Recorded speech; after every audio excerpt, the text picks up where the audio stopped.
eModels.co.uk. Go make something awesome. Shut up and sit down.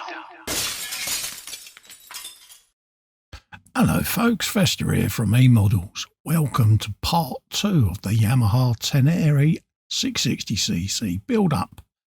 And we're doing a bit of detailing on the engine there, as you can see, using a couple of paint pens just to go around, do all the line work for all the cooling fins up the side of the engine there.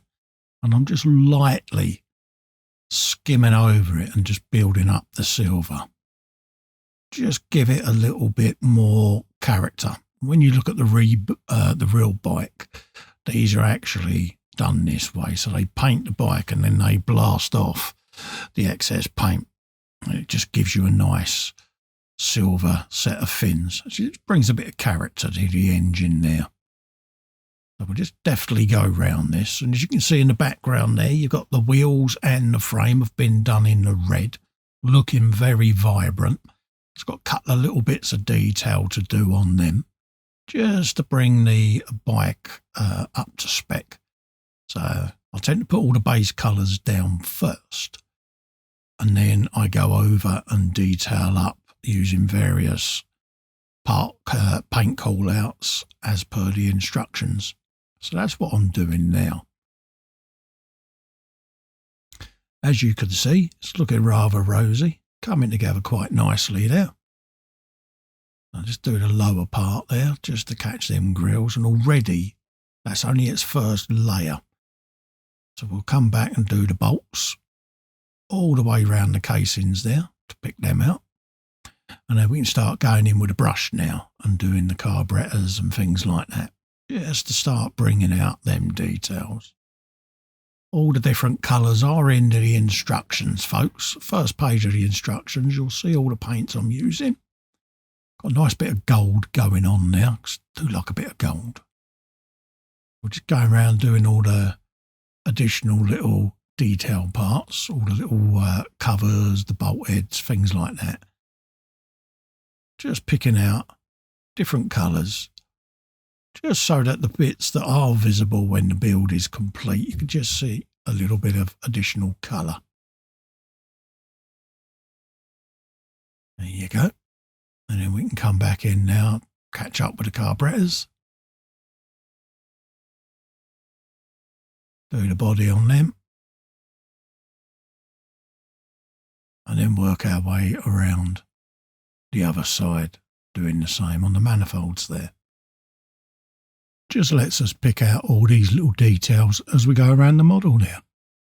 So I'll just put a little bit more silver just on these two little pieces there, just to pick them out, as you can see.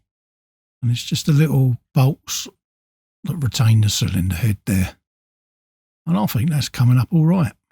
Happy days.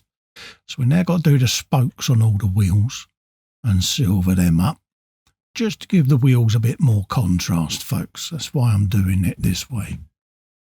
For me, it just gives them a little bit more character. So you can have the red rim, red centre hubs, and nice chrome spokes. I think that looks rather sweet. Too much of one colour for me, just, don't know, just makes it look a bit too plain. So, as you can see, just do the other side now. Don't forget to catch all the inner parts of the spokes if you do this, folks. Front wheel is a lot easier than the back because obviously it's a larger wheel.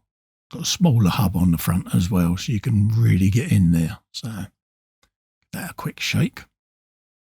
Now we can carry on. And that's a nice titanium silver that's going in there, just to bring them out nicely. Work your way around the wheel. Take your time, folks. This is sped up the footage. And then there's all the frame brackets going in as well. Start bringing them all together now. And it just brings out little different details now on the frame. Not much to paint on there because the tanks obviously obscure a lot of the frame anyway. So you're only going to see the swan neck and the headstock poking out. So little bit of clear yellow on the forks. Just bring that out. Same on the other piece there. Just brings that out looking rather splendid. Like that. Well, I say forks, it's the rear suspension spring. But yeah. There you go. Bit more detail on there. Just want to retain the spring whilst I do the inner part there. Just paint that. Do it on its colour and just use the tweezers to retain the spring quite nicely. And then we should be able to pick out all the different rings on the spring as well. See? Look at that. Oh, easy, innit? I think so anyway. And a nice little wash on a few bits and pieces, just to put a little bit of contrast in there. Bit of known oil going in there. A Citadel paint, kindly supplied by my friends up at eModels there. And I'm just doing this on all the metalwork just to give it that die-cast look almost. So, just gets in all the crooks and nannies. And then same on the carburetors there, just bung a bit in there as well. Just dress them up nicely. It'll find all the little gaps. Same on here. And it just, for me, it just ages the metal. Makes it look a little bit more interesting for me. We've got the disc going on the front wheel there. And now we can start making our hoses. So I'm measuring these out. Unlike Tamiya, you have to measure these ones on the Tamiya bikes. You just lay it on the instructions and it's the exact length. This is an Italeri kit, so you do need to get the old ruler out, folks. Now we can start screwing the frame together.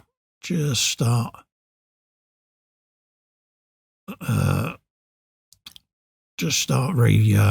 assembling this frame. There you go. Couple of screws in there, and then what I shall do on this is go round and do all the screw holes that need to be done with the appropriate screws. I go round and I give them a quick screw in, and it just clears out any paint that may have got into the threads. It's almost like using a tap. So you're just re-tapping the threads, folks. So that's the engine screwed in. Went nice and easily because I'd pre-screwed the holes in there. So it's making it very easy to get the screws in, he says. So yeah, just pop that in there. Give me fingers a stretch. There you go. And I am catching twitchy, so I do go about things a little bit differently than perhaps you would, but we get there in the end. There you go. My twitches do happen. So I've just got the back end of the engine in place there. It was a little bit of a taut fit, and I've also got the rear coil spring in there. Now we can go around and start tightening up all the screws and start getting the alignment correct, ready for when we put the swing arm on, folks. Which is like so. Look at that. Oh, it's already really taking shape. Just a few screws, you know, swing arm, wheel, boom. Suddenly you've got a rather sexy looking motorcycle coming together there. And that's the chain. So I'm going to position the swing arm where I want it. And then I shall tighten it right down because this is going to go on a little vignette base. So the bike is going to be parked up in front of a little bit of a dunage. So I just want to do the appropriate thing and tighten everything up so that the bike itself will mount to the base and it will just sit there on display. So we can now start putting linkages and things like that in place. Just start doing all of that. And there's the stand going in. Got a little tiny spring to hook on there as well. So bear that in mind, folks. It is a little bit of a faff, but I'm going to screw it in But I've got a feeling once the spring's in, the stand will keep flicking back up. So I might end up really just tightening the stand down. We'll see. We'll see what happens with that. Let's just have a quick forage in the old destructions there, see what we got next. Pretty much telling me where the spring's going to go. But I think there's going to be a pinging potential on that, so I might come back to that. So what can we bung on next for you? Let's have a quick looky-loo. I wonder. Front end? Could be. What do you think, folks?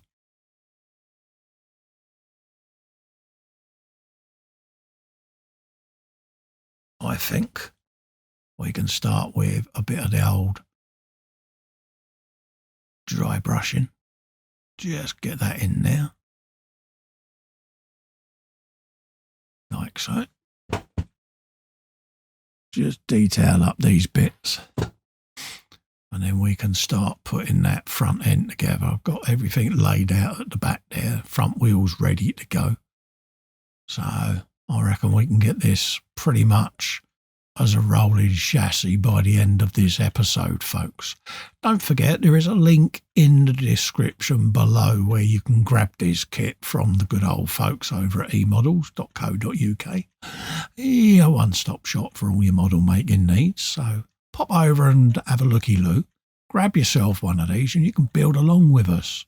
Really are a nice little kit, and there's loads and loads of stuff in store. Everything I'm using here you can get from eModels, folks, all the paints and that I'm using. So head over and treat yourself. You know you want to. They even do the Citadel paints now. They have full stock of those, so you can get those paints. Any other brand of paints you can get as well. God Hand as well. They're the UK supplier of God Hand. So yes, folks. You can grab all your God Hand nippers, sanders and things like that from them. There's a wide range of stuff. So I'll put a link in the description below for the God Hands section on their site. But it's pretty well visible when you go on there, folks. And have a look. If you're like me and like your gadgets and your tools, you won't be disappointed, folks. Let's just dab a bit of extra fin on there. We can pop that pipe on. And I tend to glue these on because I'm quite heavy-handed. And when I'm manipulating the model, I sometimes pop these hoses off. So I tend to just whop a bit of extra fin on there. So that when they're on there, they're not going to come back off them. So you don't have to glue yours if you don't want to, but I tend to because, like I say, I am quite heavy-handed. We'll just put a little dab of glue on there, and then we can find its home, which is another hose. Bink. Just like that. It will go in. I might have to definitely do it with me good hand. Just locate that in place. It's stubborn. I might just need to open up the end of the tubage. Got a nice pair of pointy tweezers that will do that, and then I should be able to put another dab of glue on, and then that should bite them. So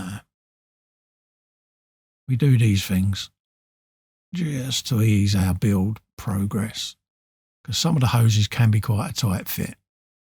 Like I say, and I am Captain Calamity, so I will use whatever's available to try and get things to fit together. There you go. The tweezers did it. Now we can just locate out where it needs to go.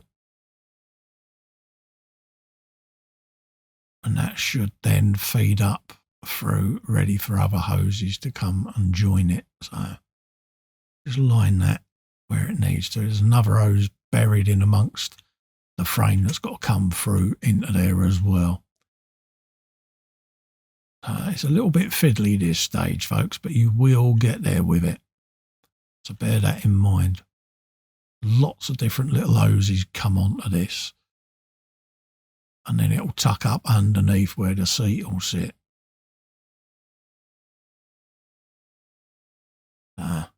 just check your instructions, folks.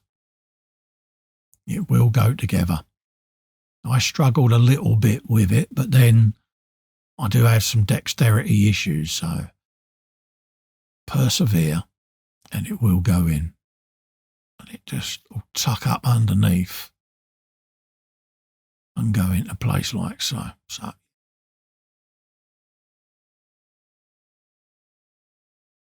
just get a bit of gloopy glue on there, just so that will hold in place. And I did use a clamp on that until the glue dried, folks, because it kept wanting to ping off. What have we got next? We've got the belly pan on, as you can see there. Simple screwed in place, 2 screws, and then we got the forks ready to go on. So we can get them on. We've just got the sleeves to put over them as well. So we'll get them lined up. We've got the red rubber sleeve that we painted earlier. So I'm lucky. I know this isn't going to get handled a great deal, so I could paint that rubber red just to make it look a bit more sexier.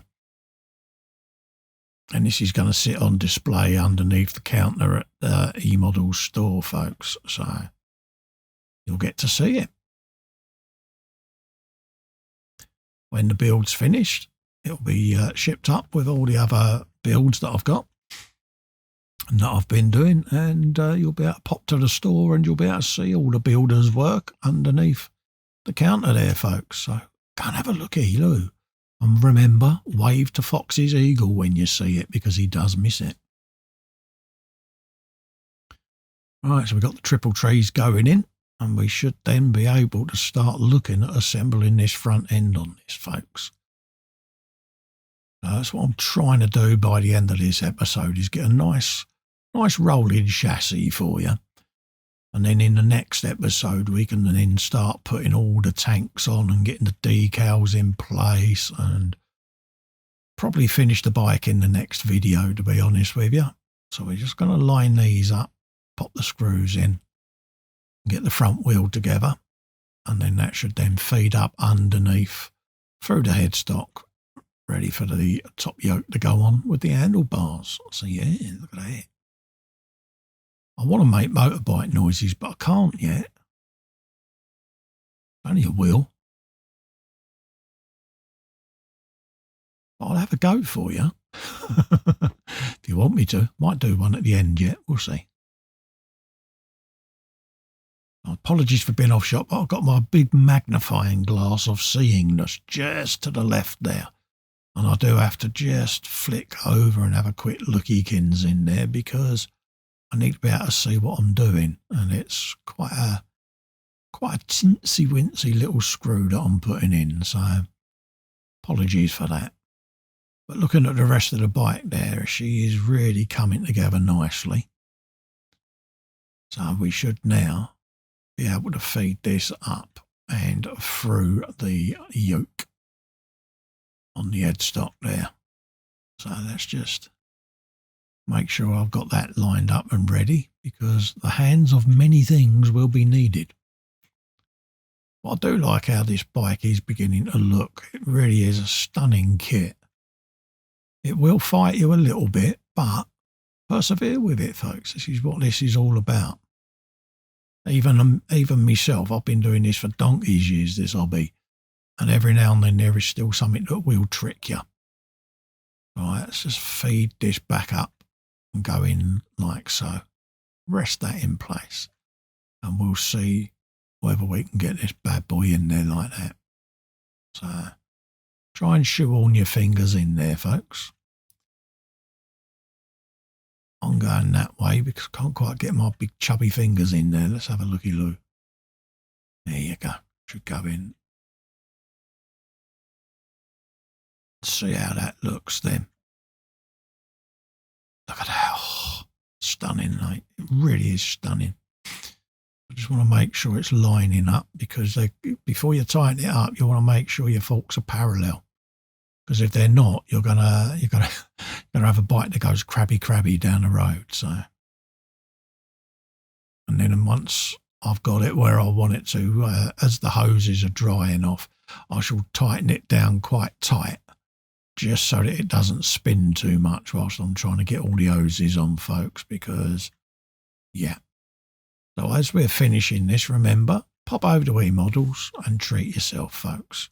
I'll be back for part 3.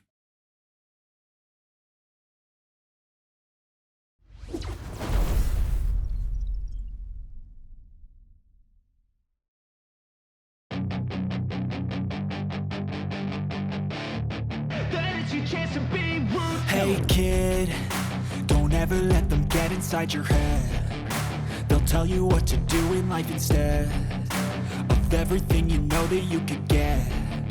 Don't let them guide your life towards regret. I'll fight for what I love with every breath. My past is filled with things I won't forget. I use them all to push me to my best. So treat the worst of times just like a test. If only I could go back in time, I'd tell myself that everything will end up alright. Just push yourself, test yourself, figure out what you like, and find your limits, don't be rigid, always work towards a prime. Surround yourself with open minds, people can change your life. A few friends with intent can help you feel alive. Find a passion, take some action, and with a little time, just be patient, make a statement, try to enjoy your life. They'll try to kick you while you're down,